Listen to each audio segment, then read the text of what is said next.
Recording. Okay, awesome. Okay, guys, welcome to the monthly Birding Life show, the show where we all get together and we just chat about birds, about life, and about whatever comes up. This is the show where anything can happen, and it usually does. So I want to welcome Calvin and Tyron to the show. Also got Blessing, he'll be coming on just now, and also behind on the sound and cameras, and that is Chris. So welcome to the show, guys. Good to be here. Thank you. Yeah, thanks. Yeah, so just in terms of the last month or so as for birding, well, before we get into that, just to let you guys know, we are trying another blend of the Outliers brand, Outliers Coffee Roasters, coffee with a purpose. Every time you buy Outliers coffee, what you're doing is you're actually making a contribution to conservation or some meaningful cause. We are drinking the Elusive blend today. It's a really good blend of coffee. And when you buy this here, you actually give towards the EWT, which is the Endangered Wildlife Trust's Birds of Prey program. So get this coffee. It's really good coffee. We'll pop the link into the website of this. And also to let you know that today we are recording at the stunning 305 guest house in Amanzimtoti. If you are watching this on YouTube, you will notice behind us there is a stunning view. I mean, we're just chatting when we got here. There's a stunning sunset at the moment, and if you're looking to see pelagics, I think this is a great spot to come in and look for pelagics. It's also in close proximity to a lot of the KZN birding spots. You're right on the heart of the Sapphire Coast, which has got nearly 300 species of birds, and I really encourage you, check their website out. We'll also pop a link in if you would like to book these guys. But how cool is this venue? Yeah, Adam, I was going to say we couldn't have picked a better venue and a better evening, actually. I don't think I can remember such a still summer evenings. Normally we're dealing with either a howling northeasterly or a raging southwesterly coming up from the south. So, yeah, lovely venue, lots of space. It looks like you could have many functions here as well at this guest house. It seemed more of a hotel than a guest house, actually. But, yeah, just the views alone. And what we were saying earlier is certainly within the transition periods during the whale migration, I think if you sat on this deck here, you'd probably count 20, 30 humpback whales breaching and when they're migrating with their calves. So this would be a great spot to come here as well. I think the most interesting story is that this stunning B&B, Tyron actually used to live here. Yes, that's right. It's actually made up of 3 properties, and the middle property I used to live at for 18 years of my life, so I know this view quite well. So, just since the last show, I know we haven't done this for 2 months. How's the birding been? Any birding trips you guys have done? How has your guys' birding been over the last couple of months? Maybe I'll start with Kelvin, then I'll come to Tyron. Give you time to think about it, Tyron. You haven't had enough wine yet to just speak off the spur of the moment. So, Kelvin, over to you. Thanks, Adam. Yeah, look, I think December was a really, really cracking month for birding. Certainly not only for me, but most other people.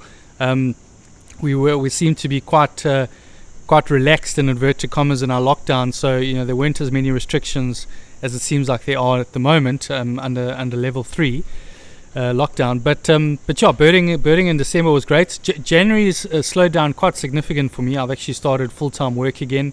Thank goodness for that. Yeah, so I've just managed to get out once or twice. Or most notably, I think it's the worst kept secret at the moment. But I managed to stumble across Roselands Nature Reserve. We did a fantastic YouTube video there. And what makes this place so significant, for those that don't know, is it's probably, at the moment, it's arguably the best site in South Africa to find the highly endangered and highly threatened blue swallow. They've got 4 breeding pairs in certain valleys there. It's really, really high quality grasslands that this bird needs in the mist belt. So it's just outside Richmond in KwaZulu-Natal. And the guys at Rosen's Nature Reserve and Conservation Centre are doing a fantastic job at not only preserving the environment that this bird needs, but also attracting birders. And I tell you what, you will get world-class experience when you go and chat to Nathan and the guys there. So highly recommend it. We'll happily put the link to Rosen's Nature Reserve in the bottom of this video, and then also encourage you to go and have a look at our YouTube video so you can see it for yourself. And if you want to check it out, you're like Calvin said, there was a great YouTube video I did. And what's been so exciting, what I'm so pumped about, and you know, a lot of people might not know what the birding life is about, but what I love about the fact is that you put these YouTube videos out and that a whole lot of people have been able to go up and experience a place that they might have never experienced themselves, and I think that is so cool. Yeah, great, Adam. Yeah, that's the idea. I mean, we just want to showcase where we go birding, who we meet along the way, and I mean, like our slogan says, discovering birds and the birders who pursue them. So that's the aim of those videos as well. And Tyron's normally the guy out of us who does the most traveling. He's like normally drinking champagne and chasing birds and that. So he's like, yeah, I don't know. But how's your birding been over the last couple of months? Yeah, no, it's been very good. Over Christmas I went to Babanango Valley Lodge, which is in southwestern Zululand, and the birding was like really amazing there. The food was even better. I can't remember all the birds I saw, but I can remember every meal I had. Any shaking, I can remember the birds as well. Yeah, I got bushveld pipit, striped pipit, blue crane, quite a few good species there. I must say I've also been enjoying local birding in January, since I've been taking my kid to school in the morning. Me and my wife, after we drop her off at 7, we go to Lovo somewhere, either the southern side or the northern side of the river, and we bird for about half an hour or an hour. And we've been getting some decent birds. Today we got Jacobin cuckoo, which I see hasn't been recorded in the pentad. So it's quite nice just to do some local birding where you don't have to travel too far, and it's in the prime time in the morning. All the birds are active. Do you think that Jacobin, I mean, I haven't heard of it being seen so far south, not worth calling in terms of... I had a look on Sabab, and it has been seen in neighbouring pentads, but like, 0.5% or 1% reporting rate. But I see there's quite a few good sites in the Eastern Cape, so it's not the southernmost point in South Africa, but I think it's fairly uncommon in southern KZN. It seems to pop up around this area quite a bit. I mean, I know the one lady got it just south of Durban at Mondi Canal, just around there. And I think about 2 years ago, Chris, I think we got it down also at about more or less the same place you got it. So it does seem to show up around in some of the local areas. That it's always a special bird to see, nevertheless. Yeah, in terms of my own birding, I think it's been a bit quiet. December and January I was in the process of moving, so there was a whole lot of days where I didn't get to go out and bird. Quite sad. But one of the days I remember, probably the most memorable day, was a local birding trip, and I woke up and it was pouring with rain, and at about 10 o'clock the rain stopped. I thought, let me just take a drive around, let me go and look what I'm going to get, and drove into one of the local areas and just drove around. It was a whole lot of just normal birds, just normal things, really beautiful birds, rattling testiculars, and just your normal stuff you get like on a normal day's birding with us. But as I drove into the valley, we saw a European honey buzzard.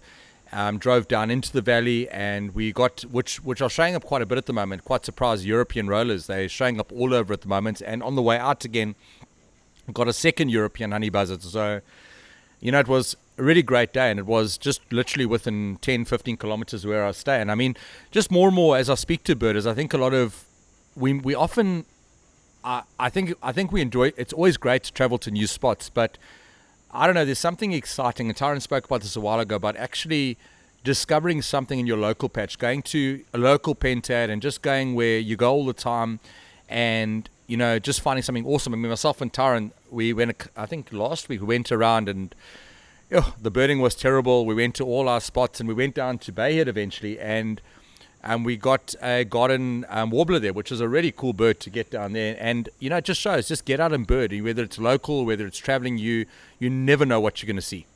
Yeah, I would definitely second that, Adam. And it's these times that we're living in, we forced, whether we like it or not, to actually explore our local areas. And I actually learned something 2 days ago. I went birding in the little forest in the state that I stay out in Belito. And for the first time, I mean, I've seen grey waxbill probably 2 or 3 times in the last 7 years that I've lived there. And out of the corner of my eye, it was quite a dark morning, and I just saw something flying out of a spectacled weaver's nest. And if anyone knows what a spectacled weaver's nest is, they normally hanging on a dead twig or a snag by themselves in the middle of a forest sort of setting. And I saw something small fly out of this nest, and I thought, well, what is that? Is it maybe it was the size of like a green twin spot or something similar?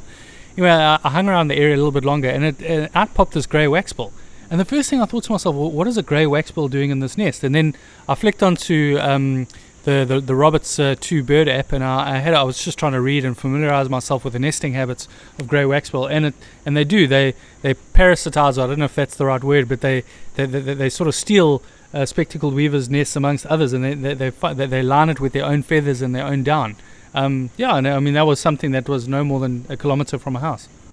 You know what I find, also about going and doing local birding, and you're talking about grey waxbill now, which has been something that you hear about, but the more you start birding your local patch and atlasing and seeing what you get around in your local pentads, what I'm starting to see more and more is the reality of habitat loss. And it reminded me when you mentioned the grey waxbill.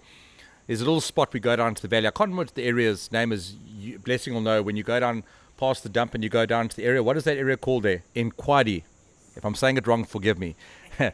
But you go down the hill, and there's always a great little spot. Always every time I stopped there were grey waxbill there. And it was an amazing spot. You just stopped there and you could pour a cup of coffee and bird there for half an hour, and you'd notch up 20, 30 species just sitting in that one spot. And I went back there at the end of last year, beginning of this year, and a guy's building a house there now. And it's been the first time that I've ever gone there that I haven't got grey waxbill. And more and more we're seeing the reality of habitat loss in terms of, and I think if you get out there, you're going to start to see how habitat loss is actually affecting the birds we can see. And it's going to be interesting to see over the time how birds are going to decline. Yeah, it's a sad thing. I mean, that's a whole nother podcast discussion, I think. But the challenge of human encroachment and human settlement and environmental conservation or sustainable development. What's more important, us conserving a site for a grey waxbill or a guy building a house for him to have a roof over his head? These are the sort of the challenges that we've got to grapple with, and for those of us that love nature. And every time you speak about preserving certain spots, the argument that always comes up is, well, what about job creation? I mean, just down the road here, one of our local birding spots, they are building a automotive business park now, which is going to screw up so much of the natural environment up there. And the challenge comes in because the reality is, and it's the same with farming. You look at farming, we need to eat, so we need farms to eat. But the reality is that sometimes our needs end up actually buggering up the environment around us, and it's sad. I mean, I think Tyron spoke about it many times. The biggest problem with the environment is the growing population. So yeah, let's just Trevor's Rare Bird news email. I've gone over it, scoured it for the last month. Trevor Hardiker runs it. We'll pop the link in if you want to subscribe to it. He was actually the guest on last week's show. That was such a cool episode. I encourage you, go back and check it out. I've had so many messages, people just saying how much they enjoyed the episode. And I know Garrett Skeet has been running it. I hope I'm saying his name right. Garrett Skeet. Skeet. Stead. I'm not sure. Shane, maybe we can get him on the podcast and he can say his name. Forgive us, Gareth, for we have sinned. Garrett. Not Gareth. Garrett. Anyway, but they do a great job sending out the Rare Bird email. So a couple of birds. We're not going to go through every single species, but just a couple of the highlights over the last month. What is interesting is Madagascan cuckoos are showing up all over. I mean, it's one of those birds that oftentimes people are like, you don't see them very often. And then all of a sudden, Chislui Game Reserve, which I know Calvin went up and saw. Maybe you can just share on that quickly. Marnevale up in Harare. And in Soetdoring Nature Reserve in Bloemfontein in the Free State. 3 of these Madagascan cuckoos have showed up literally within this short period. It's insane. Yeah, look, in speaking to a lot of birders and just seeing how excited everyone got, it is by far up there with the top 2 most difficult cuckoos to see in South Africa. I think it's similar to the long-tailed barred cuckoo, if I'm not mistaken. Anyway, this one in Shishlu and Mfolozi Game Reserve was found. Forgive me, I forget the person who found it, but the news went out, and I think I was there within 2 or 3 days. It was in perfect habitat. It was in a deep valley, calling deep in the valley early in the mornings, and then be showing itself quite well in the mornings, and then only in the afternoon. Shame, a lot of birders went to go try in the midday and just struggled to find it. But yeah, I mean, a little bit of patience, sitting in one spot, listening to a call, gradually getting closer, rewarded us with a sighting, although distant. But yeah, happy to get that one on the list. So here's how the call sounds. So that's kind of what you're hearing, just playing off the Roberts app. And thanks, Adam, for sharing that, because I actually I'm planning on making a video on it fairly soon, once the update comes to Android. But one of my biggest bonuses of the first version of the Roberts app is you can go back and look at the historical records of species.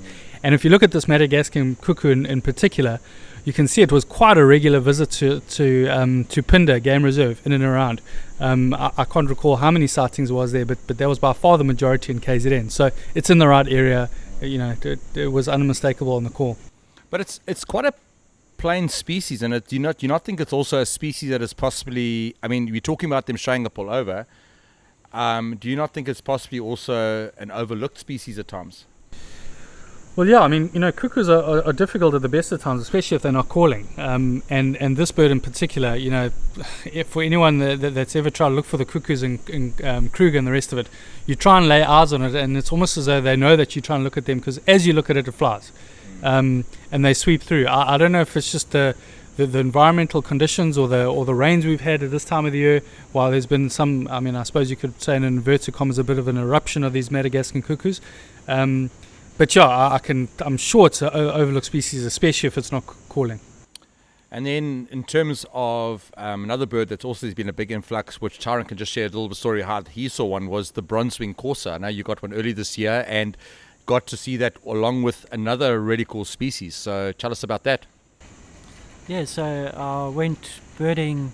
As I said, I've been birding by Ilova River quite a lot, and there's a dirt road that runs along some sugarcane next to the river, and I went there early one morning and I saw a bird on the road in the distance, and I thought, gee, that looks like a crake, it looks like a big crake. So I stopped the car and I kind of angled the car so I could look through the binoculars, and I actually thought it was an African crake, because I know Blessing has seen an African crake on that road, and it was early in the morning, so it was like looking directly against the sun. Got a couple of photos of it, but they were like terrible. And then I reported on the rare bird group that there's an African crake. Then 5 minutes later I had a look at the photo and I thought, gee, is this a female African crake? And then I looked in the bird app and I see there's no difference between the female and the male African crake. So I thought, gee, this isn't an African crake. So then I discovered it's actually a corn crake. So I was still happy, because it's still a good bird to get. So then I drove along further, got some other birds, and I was on my way back on the road, and people were messaging me, you know, can you drop a pin where this crake is? And I said, okay, that's fine. And as I sent the message, I was driving back and I could see directly on my left there was a bird looking at me, like just 2 meters on the road, and it was a bronze-wing Corsa. So then I had to say, oh, there's a bronze-wing Corsa in exactly the same place now. So it was a pretty strange day, but like one of the best mornings I've had of birding. That's great. That's crazy. I've been looking for that corn crake many times, and I know old James sees it all the time, just like I haven't seen it again since. So Western Cape, hope I'm saying this right. If I'm saying this wrong, please feel free to correct us. Baird's Sandpiper, a redneck phalarope, and a Franklin skull, all at Strandfontein. Strandfontein is like this epic spot. I know someone spoke about it, and they said, you know, when birds almost fly over, you know, it's almost like the first water spot that they see when they come over. So it's a really cool spot. Klip Hoek Dam, broadball sandpiper, and then Trevor Hardiker's 540th species in the province was a woodland kingfisher. I mean, that's way out of range. That's a crazy bird for the Western Cape. So really cool. Northern Cape. This is interesting. Dusty Lark is cool, but on the 18th of January, there was a mega rarity. I mean, this I know Tyron doesn't do rarity chasing, but I mean, he was putting petrol in his car to chase after it. Blessing was looking for the Zulu bird name. So a bird showed up at, I'm not even going to try to say the name of the waterhole, but go check 18th of January, a Hardydar ibis showed up. That's crazy. I just was thinking, did anyone actually go and twitch a Hardydar ibis? I mean, for overseas listeners, it is like a flippin' alarm clock. It's crazy. It's the first bird you hear every morning. I mean, do you think anyone went and twitched a Hardydar ibis? I think every bird in South Africa's got that on their list. Well, I think the only serious listers for the Northern Cape would have had to shoot out for that. But yeah, anyone else would overlook that and laugh at it, and probably we hope it was something a little bit more exciting than to drive out. Especially, we know the Northern Cape is the most sparsely populated province in the whole of South Africa as well. Well, what's also strange is it's a very rare bird in Zimbabwe, and you wouldn't think so because it's not a dry habitat necessarily in Zimbabwe. You would have thought it's very similar to Kruger and the like, but apparently it's quite rare there. But I mean, it is classed as a water bird. Interesting enough, it is classed as a water bird. So I mean, they would be probably around more water regions. And then Free State. This is a really crazy record. 28th of January, a greater frigate bird was seen. I mean, this is like insane. I mean, over Bloemfontein. I mean, that's insane. I think it had a lot to do with maybe with Cyclone Eloise. I know there's been a whole lot of birds showing up at Kruger. I can't. Which of the species been showing up? Like stuff, just crazy stuff showing up at Kruger. Well, the main ones are the Sooty terns. They seem to be showing up in Kruger. Yeah. They for people that have seen the photos, a lot of the guys are finding them just on the ground in the middle of a field. They're obviously quite worn out and tired. You know, the sad thing is, especially with those frigate birds, I think it was a pair, male and female greater, if I'm not mistaken, were seen in Bloem. You know, it's one thing finding them there, but you just hope that they've got enough strength to make the flight back, because they're probably so blown so off course. You know, I mean, are their bearings completely out? Do they not know where to get back to the coast? I'm not sure. And then Eastern Cape, there was a sooty gull. I think it's still hanging around at the Kai River mouth. Also a pictorial sandpiper. I think with a lot of birders going out there, a lot of rarities are showing up. And then if you go, they went a little bit further up the Kai River, and there was another broadball sandpiper, really cool species. Botswana, interesting. Another mega species in northern Botswana, a red-necked buzzard. I mean, that's a really cool bird for the region. A red-throated pipit at Gaborone Dam. Gauteng, the Gauteng birders are going nuts at the moment. Near Pretoria, you're speaking about the sooty terns at Rhodoplat Dam. There's a sooty tern. And then Limpopo, there was another mega at Zarkelsdrift Road, one of the roads I want to go and bird very soon as I can, a northern Wheatia. That's a really cool sighting. I mean, I know Daniel Engelbrecht, that was his, for Limpopo, that was one of his, another one for his list. Yeah, I think that the last sighting of a northern Wheatia that I can recall, I think Andre Bernan saw one up in northern Namibia not so long ago. So there wasn't a Madagascar cuckoo, it was me just checking something. It's like, oh, you guys got a Madagascar cuckoo in Toti. Okay, just in terms of, I was just asking, Manyoni and KZN, this is a really cool little reserve, and this stuff they're showing up, dwarf bittern, black kite, red-headed weavers around there, Bennett's woodpecker. So yeah, it's a really cool cool spot. Just to check us out, if you go into our Facebook page, there's a special offer we got available. That's just a quick advertising, but Manyoni is a really cool place to bird. But just before we're going to call Blessing in a moment, but I just want to really just quickly touch. I've got an albatross, which was the newsletter of the Natal Bird Club. This was from the year 2000. I want you to listen to this. There's a couple of birds that were seen. Okay. In Chelmsford Park at Hillcrest, reported by Peter and Jenny Spence, there was a dwarf bittern. That's like Hillcrest. That's a really cool bird, okay? I don't know if there's, again, Chelmsford Park. Does anyone know where this Chelmsford Park is in Hillcrest? I've seen the turn-off in the sound for it, but I can't actually picture it. I don't think. Now, I want to read this to you. This is pretty cool. A lesser moorhen, 2 pairs bred and raised chicks in Chelmsford Park, Hillcrest during January and February 2000. They were discovered and reported by Peter and Jenny Spence, and the breeding progress monitored by Sarah Burns and Sally Horn. I mean, not just birds showing up, but a breeding pair. How cool is that? Yeah, I mean, when last was there a lesser moorhen called anywhere close to Durban. The last one I think was in Sapistanga, and that was about 2 years ago, a year ago. Natal rarity, African black oyster catcher. There were 3 that were seen on Anstey's Beach on the Bluff, and I think that just shows, we're speaking about the decline of birding. I think that's where BirdLife South Africa especially have done an amazing job in terms of getting these species. I mean, we see them now all over, and then they're not a Natal rarity now. I mean, they're quite common on our beaches, and it's really exciting. Grey-headed kingfisher was seen at Makuzi. An olive beater was seen perched by the dam at Pongola Nature Reserve on the 24th of March 2000 by Sarah Burns. This is a cool one, an interesting story. An African pitta, I think it was still called the Angola pitta then. An adult bird was found in the hold of a ship in Richards Bay Harbour on the 23rd of February 2000. It was in a weakened condition and subsequently died. We are sort of uncertain of how it managed to get on board the ship. I mean, that's so interesting. Reported by Andrew Sutherland. I mean, that's interesting record. And just one more, which I think was quite cool. See if I can find it quickly. Listen to these here. How cool is this here?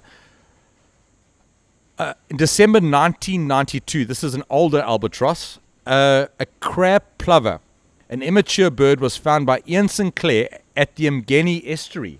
How cool is that? Crab plover. I mean, that's in Durban.